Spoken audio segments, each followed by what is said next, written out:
Okay, here goes nothing. I just wanna... Okay, I'm trying to compose myself. So Devin texted me today, and he said, will you bring my wallet outside? And I was like, sure, is it upstairs? And he was like, yeah. So I run upstairs, get his wallet, and I take it outside. We live in the middle of nowhere, okay? It's Tuesday. I'm gonna, it's the most boring day of the week. I look around, no one is outside. Our crew is all in the barns. No one is outside. And he's driving up to the driveway, and I have this cute little cropped hoodie on, and it really is cute. And I decide I'm gonna be a little spicy. And I flash him, and I just see his arms going, and I look, the sun was glaring on the windshield, and my father-in-law was in there with Devin.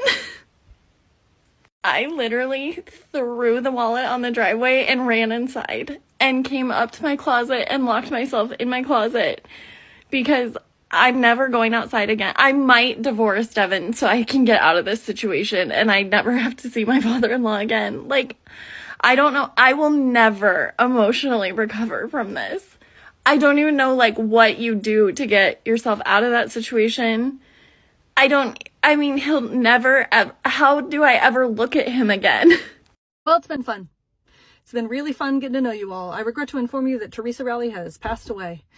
She's left the building. I did the most embarrassing thing that I've ever done in my entire life last night. And if you know me at all or you've followed me for any amount of time, you know that that's really saying something, okay? I moved recently. We all know this. I met a landlord that I hated, created a grudge, dropped the grudge, picked the grudge back up. Now here I am. I'm in my new house. I'm incredibly happy. But I had to go back to my old apartment for the last time last night. I had to pick up one singular item. Damn that item. I get the item. I lock the key to my apartment for the very last time. I turn, I have a little Full House moment. I go, oh, the memories. I'm walking to my car, and who do I run into but my sweet, gorgeous, wonderful little neighbor? We'll call her Susan, and her little dog, Puppy. Okay? We're creative with names. Susan and Puppy have been wonderful neighbors to me, dare I say friends.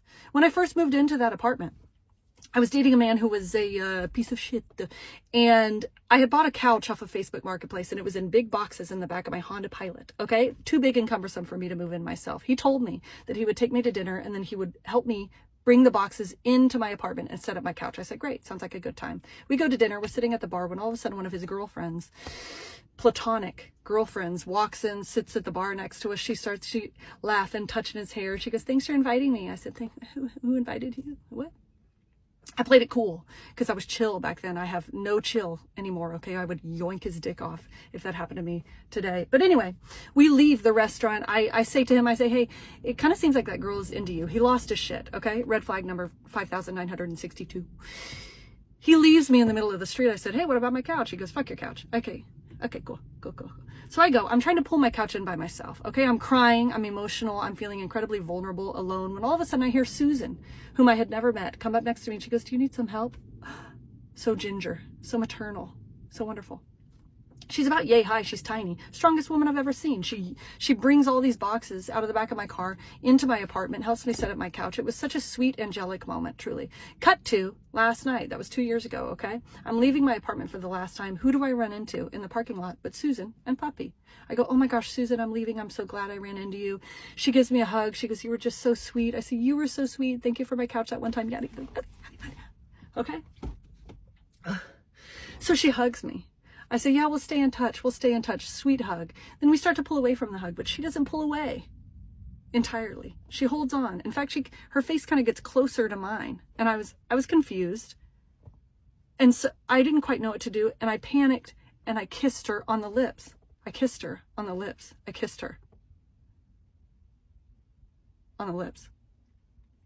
she's European and her face was getting closer to mine. And I thought maybe that's what Europeans do, what they want you to do. But turns out it wasn't. Okay? It wasn't. Turns out Puppy was just gallivanting in the space behind me on his leash, and Susan had to lean in to change hands with the leash so he could be free and not entangle himself in the bonds of our love.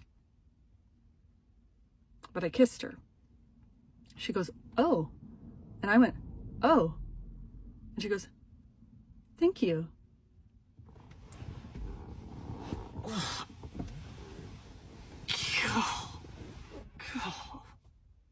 In these times of rest and relaxation, my brain decides, hey, let's replay all the most embarrassing moments of your life since you have time. Here's one of them. One evening, many moons ago, I was invited to play music at a very high-profile event in Nashville. It was covered by the news and the whole thing. It's a big deal. And yo girl killed her set. Killed it. Afterwards, I was whisked away backstage to meet all of these fancy pants politicians and important people, and they were giving me compliments and praise, and I loved it. And one of the women said, "Oh my gosh, girl, you can wail." And instead of taking that like a normal fucking person, I said, "Oh yeah, and I'm also a whale." And in a flurry, all of them were like, no, you're not fat. See, they didn't know it was in my mind. They didn't know that I was thinking about Finding Nemo. And so I was like, no, that's not what I mean. I mean that I can speak whale. And then I proceeded in front of all these important people to go, oh, and it went on for a long time. So I left early.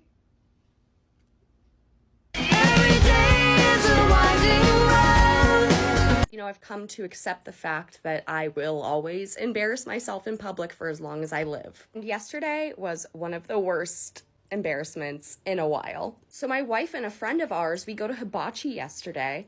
I've been to Hibachi many times before. Never once do I remember this happening, but hey, it happened. So, you know, he's doing his thing and he's like, whoa, big flame. And we're like, whoa, big flame. And then he shoots a fireball at me. I don't know how, but he like got oil and was like, pooh, and shot a fireball past my head. So my natural fucking, you know, fire, scoot your fucking ass back, bitch. Well, I scooted my ass back all the way off the fucking chair in front of everybody at fucking Hibachi. Every fucking buddy. And not just in front of my table, but in front of everybody in the giant hibachi room. There's like 3 hibachi like grills, okay? You know, birthday parties happening. Everybody looks at me because I screamed like Kirby a little. I landed on my ass. My feet went up in the air. It was like fucking Mrs. Doubtfire. Like, fucking go home, show's over, bitch. I fell off my chair. So the fuck what? After I get up, okay, I am mortified. I am mortified. And you're probably thinking, Kimmy, what is the big deal? You literally have a fainting condition. Have you not fainted in public before? Yes, I have fainted in public before, but I was unconscious when that happened. I had to watch everybody watch me fall off of a chair and then proceed to act like I didn't fall off of the chair. And then the family across from me just starts bursting out laughing.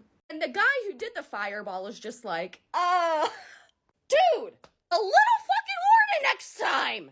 One of the most embarrassing fucking things I've ever done in my entire life. I'm in high school, I'm 16. I'm in Spanish class. I have a crush on this boy. The teacher says for extra credit, you could either sing a song in front of the entire class or you could draw a portrait of somebody.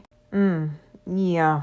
I decide in my fucked up mind to draw a portrait of the boy I had a crush on. It was a homework assignment. You had until the end of the week to do it. And when you got to class on Friday, you had to turn in your portrait. I tried so fucking hard on this portrait. Friday rolls around. I'm like, damn, I ate with this portrait.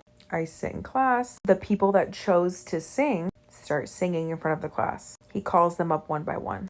They finish. They get their extra credit. Then he goes, okay, now everybody that drew a portrait, I'm going to call on you one by one. Each of you have to come up here, show your portrait, tell everybody who it is and why you drew them. When I tell you I was fucking shitting, I'm like, no fucking way. No way. Before I even have a chance to shit myself, I get called up first. Said crush did not know that I drew him. I can't think quick enough. I can't lie on my feet that quick. I was too young. I was a fetus. I get up there and say, hello class. I decided to draw my best friend XYZ, who is my crush. That was my crush. He was one of my best friends. He's looking at me like, you fucking drew me, bitch. The teacher goes, why? Why did you draw him? I'm so nervous. I start babbling off like shit. I think he has a good facial structure. He's one of like my best friends. Haha. I try to make it seem like a joke. All the while, my crush is literally staring a hole through me. Mind you, while I'm giving this presentation, I have to hold the portrait up like this while I'm talking. You ever see that scene in Napoleon Dynamite when he draws his crush and she literally... Let me show you. This is the girl Napoleon Dynamite tried to draw. This is what he fucking drew. So imagine me standing in front of my Spanish class, drew a picture of my crush, and the picture looks like something like fucking this. To say I was mortified, my face was beet fucking red. I finished my little presentation. I turn it in. I go sit down next to him because I sit down next to him. And he turns around. He goes, "You drew me?" Oh boy, have I got a story for you guys. So several years ago, before I was making money off of being a performer and a content creator, I worked for a company as an administrative assistant. And part of my job at this company was to keep a running list of all the current employees at the company. So I created like a master spreadsheet that just listed things like their employee ID, their name, their hire date, their job title, things like that. Well, one day we hired a guy to be our bus driver that was very attractive, and so just as like an inside joke to myself, because nobody ever saw my spreadsheet other than me, I put his job title as eye candy on my spreadsheet. And I figured, oh, it'll be fine, it's on my own work computer, nobody ever uses the spreadsheet but me, nobody will ever see it, it's fine. Well, flash forward a few months later, and there was an all-staff meeting, so all employees had to come into the office for a mandatory meeting. And you guys, they printed out my spreadsheet to use to take roll at the meeting. So literally the entire company, including the hot guy, saw that I put eye candy as his job title on my spreadsheet. I don't know how I showed my face there ever again, but I somehow did for like another year or so before I moved on to another job. I don't know if there's a lesson to be learned here. I'm sure there is. I think the lesson is never assume that anything you make at work will be kept private. And if you think a hot guy is eye candy, just think it and don't put it in writing. Well, I can never show my face in this town again. Something terrible has happened. What am I drinking? Water boy. That's good. Athletic recovery. I wish it was mental health recovery after this experience. I'm a little fitness queen. Okay, I go to Soul Cycle, I go to Barry's Boot Camp, I go to Solid Core, I go to the bank to take out a loan to afford all of these classes, but it's what I like to do. Okay? Rat's gonna rat.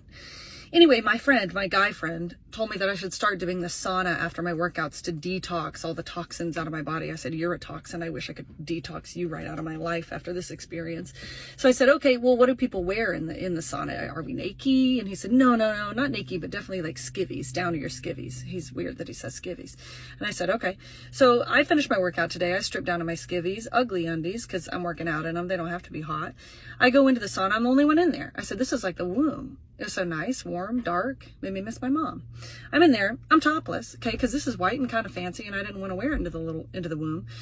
I go in, headphones on, I kind of doze off. All right, it's peaceful as fuck. 10 minutes later, I open my eyes. Towel has fallen, titties popping, but what are you gonna do? I'm surrounded by 5 women, fully clothed. Lululemon, as far as the eye can see. Didn't hear a single one of them come in. My legs fall open when I sleep because I got weak hips. One strip of ugly undie cloth separating me from them. Them from the ether. Nobody would look me in the eye. I got out of there as fast as I could, which is pretty fast because I'm a cardio queen. It's just that things are not going well. Let me tell you my most embarrassing story. I was in year 7, so I was like 11, 12 maybe, and I need a wee. So I go to the toilet, I'm weeing, and then a group of girls come in, and I knew from their voices, I was like, shit. Because these girls, they were older than me, and they shat the life out of me. I knew it was go time. I sat in that stall, and I braced myself. Oh my God, it sounds like an elephant is pissing. Her piss is so loud. It gets worse. Maybe she needs some water because it fucking stinks in here. I was being bullied at the time as well for being ginger and ugly and weird, because I was. And so I just cried. Oh my God, is she crying? That's so embarrassing. When I tell you I wanted to be flushed down that toilet, I've never wanted to die more in my life. That's not true actually, but anyway. So I go back to form. I'm trying to hide my tears to make sure no one sees me, because me crying was a daily occurrence at that point. Miss Pennock sees it straight away. Big up Miss Pennock, love you. She's like, "You're crying, who made you cry?" And I'm like, "No, Miss Pennock, this one's really embarrassing, I don't want to talk about it. Who made you cry?" And I'm like, So she runs, she sprints down the corridor, tells head of fucking house. The girls get detention, but this is the best part. When they're in detention, all they had to do for 2 hours was write me apology letters for saying that my piss stank. They had to write formal apology letters on proper, perfect paper in envelopes saying, I'm sorry I took the piss out of your piss. And I received them the next day, sat on my fucking desk. Like, welcome back to your nightmare of secondary school. Here's the letters of people apologising for taking the piss out of your piss. I still have them. They are somewhere. I saw them the other day, and that's why I'm telling you the story, because I was like, oh, I forgot about that. That's my story about some group of girls taking the piss out of me. Yeah, quite literally. If you're watching this, I hope you're doing well. I drink more water now. I'm a licensed massage therapist, and I'm about to tell you about the most embarrassing day of my fucking life. One thing that's important for a massage therapist is setting up the mood in your room. Some of us choose to have more anatomy. Some people like to have dim lighting. Some people like to have mood music. Some people don't like to have any music. I have a little bit of both. I have my anatomy posters up on the wall, but then I still like to have dim lighting, and then I like to play some relaxing music. If they don't like it, then they'll tell me to shut it off. So every time I finish a client, I need like 15 minutes in between to kind of get the room ready for the next person. So I finished up one of my clients and I'm changing the sheets, I'm setting up the room, and I'm like, oh, I have a few more minutes. I'm gonna go pee real quick. So while I'm in the bathroom peeing, I'm scrolling through my phone.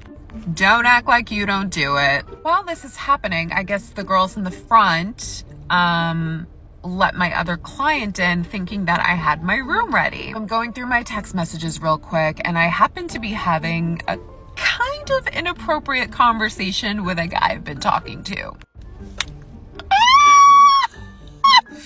So he leaves me a voice note. I like voice notes. I like sending voice notes. I like receiving voice notes. So I had an unopened voice note, and I go to press play and I can't hear it. And I'm like, why can't I hear it? I'm putting the volume up, I'm making it louder, and I'm like, I can kind of hear it, but it doesn't sound like it's coming from the bathroom. Then I realize that my inappropriate voice note from this man is blaring in the massage room because my Bluetooth is still connected to the speaker in there. So once I realize, I'm obviously like, oh shit, Bluetooth off, finish peeing, wrap it up, and I leave the bathroom, praying that nobody heard it. Yeah. I walked into my massage room, and my client looked like they saw a fucking ghost. And I was just looking at them dead in the eye. Like, you just heard the voice note, didn't you? And I just decided, you know what? I'm not even gonna mention it. I'm not even gonna bring it up. I'm not gonna talk about it unless they do. And they didn't say anything. They were just looking at me, and I just said, hi. How are you feeling today? What are we focusing on today? And I just went about my business. But when I left the room to have them change, I died inside. And it took everything in me to go back into that massage room and work on that client.